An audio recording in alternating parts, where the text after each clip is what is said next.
போகணும். எல்லாத்தையும் என்ன செய்யும்? வாசனை நாரும். ஏன்னா கரை அந்த மாதிரி இருக்கும், கிருமிகள் இருக்கும், எவ்வளவோ இருக்கும். சரியா? நம்ம குளிக்கலன்னா 2 நாள் குளிக்கலன்னா நம்ம மேல் குளிக்காம இருந்தோம்னா வீசிடும் தெரியுமா? நார்மலா பக்கத்துல யாரும் உட்கார முடியாது. துணி அசிங்கமா இருந்தா பக்கத்துல யாரா பார்க்க முடியுமா? துணியை வாடை அடிக்கும்ல, ரொம்ப அசிங்கமா இருக்கும், பக்கத்துல யாரும் உட்கார முடியாது. அதே போல நம்ம குளிக்கிறதுக்கு ஒரு சோப்பு இருக்குது, துணி துவைக்கிறதுக்கு ஒரு சோப்பு இருக்குது, பாத்ரூம் கழுவுறதுக்கு ஒரு லிக்விட் இருக்கு, சோப்பு இருக்குல்ல, எல்லாமே இருக்குதுல்ல.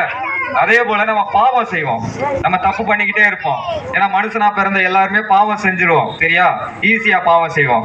எத்தனையோ பேர் குடும்பத்துல ஒரு சாபம் இருக்கும், குடும்பத்துல பாவம் பண்ணிக்கிட்டே இருப்பாங்க. முன்னோர்கள் இருப்பாங்கல்ல, நம்ம தாத்தா பாட்டி எல்லாம் இருப்பாங்க, ஏதாவது பாவம் செஞ்சிருப்பாங்க, அது நம்ம வாழ்க்கையில அப்படியே தொடர்ந்து வரும். இந்த பாவத்தை மன்னிக்கிறதுக்கு என்ன இருக்கு? ஏதாவது சோப்பு இருக்குதா? நம்ம இருதயம் எல்லாம் கரையாயிருக்கும். நம்ம பாவம் செய்ய செய்ய நம்ம குடும்பத்துல ஏதாவது நம்ம குடிப்போம், சிகரெட் அடிப்போம், ஏதாவது செய்வோம்ல, இதுவும் பாவங்கள் தான். இல்ல பக்கத்துல இருக்கோம் யார் மேல கோவப்படுவோம், பொறாமப்படுவோம், அடுத்தவங்க வாழ்க்கையை கெடுத்துருவோம், இந்த மாதிரிலாம் இருக்கும். இதெல்லாம் பாவத்துல வரும். சரியா? நீங்க யாரெல்லாம் சின்ன பிள்ளைகளா இருக்கிறீங்களா? பெத்தவங்களுக்கு கீழ்படுவீங்களா? சொல்றதை கேட்பீங்களா? கெட்ட வார்த்தை பேசுவீங்களா? பேசக்கூடாது. சரியா? ஏசப்பா வந்துட்டு நம்மளுக்காக இந்த உலகத்துக்கு பூமிக்கு மனுஷனா மாறி வர்றாரு.